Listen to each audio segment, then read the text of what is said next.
શહેરના ચિત્રા જીઆઈડીસી વિસ્તારમાંથી એક શખ્સને ભારતીય બનાવટના વિદેશી દારૂ સાથે ઝડપી લેતી બોરતળાવ પોલીસ. શહેરના બોરતળાવ પોલીસ સ્ટેશનનો સ્ટાફ તેમના પોસ્ટ વિસ્તારમાં પેટ્રોલિંગમાં હતો તે વેળાએ ખાનગી રાહે બાતમી મળેલ કે ચિત્રા જીઆઈડીસી રાજ ખોડિયાર પાન સામે એક વ્યક્તિ ભારતીય બનાવટી દારૂનો જથ્થો ગેરકાયદેસર લાવીને વેચાણ કરી રહ્યો છે.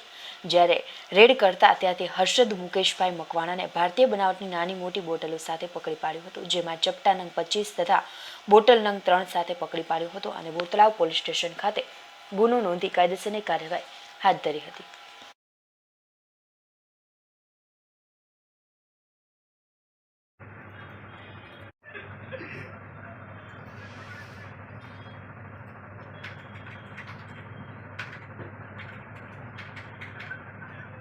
नहीं है ऐसी जरूर करो मंडल दवानी बात है